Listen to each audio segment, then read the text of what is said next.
We are about to embark upon a series of strange and exciting, dangerous adventures.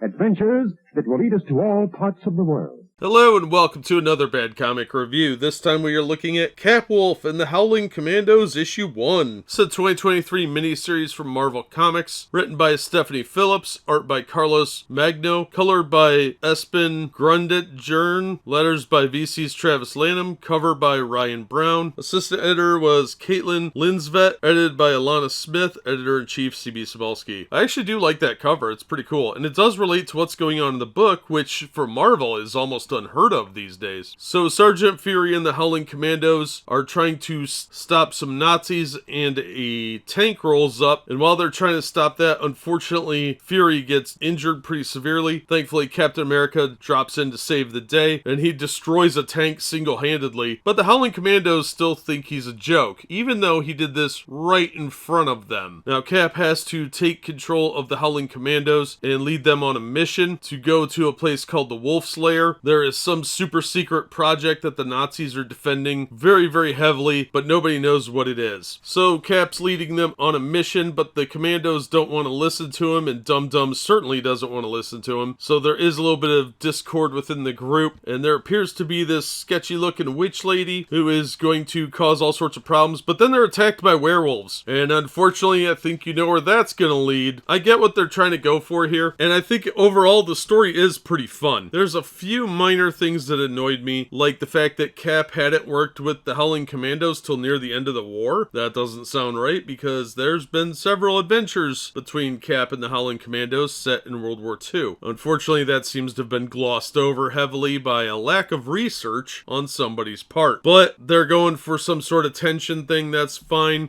It just sort of annoyed me, and it came off as a pointless disagreement between heroic people, so I don't know. Pretty minor thing. What really annoyed me though is when we see Fury in the medical tent and he is hooked to an IV, but the IV is a plastic bag and not the glass bottles that should be used. So apparently the artist didn't know that plastic saline bags were not used during the war, and that really irritated me. I don't understand why exactly, it just did. But the artist is really talented. There's a lot of really cool shots in here, really good use of shading, some great perspective shots, especially with the creepy witch lady. And I am actually looking forward to reading issue 2. There's a few times where Cap's shield seems to change size, but that's fairly minor compared to that stupid IV bag that really annoyed me. But the werewolves looked awesome, and I was having a lot of fun reading this. It was a shockingly good Captain America adventure, and Howling Commandos. So hopefully this will at least maintain this level of quality, because this is some of the better stuff out of Marvel in a while, and I was real happy with it. The paper quality is complete dog crap though, so if you're hoping for a nice quality book because of the cover price being so high at $5, well, too bad, because they don't believe in giving you the bang for your buck. They just want to churn stuff out and do cash grabs. Well, shockingly, this one was actually pretty good, and I didn't mind paying for it. It's just garbage paper quality, so you might want to wait and get it in trade paperback where it'll be on nicer paper and still end up costing you about the same. But so far, I'm real interested in this, and it's looking like it might actually be a lot of fun. This issue was, so I'm going to recommend it. That's going to do it for this episode. As always, thank you so much for listening and supporting the channel. If you enjoyed the video, please hit the like button, and don't forget to subscribe so you don't miss future reviews. If you'd like to help the channel out in other ways, links are in the description to various support methods. And as always, we hope to see you on the next one.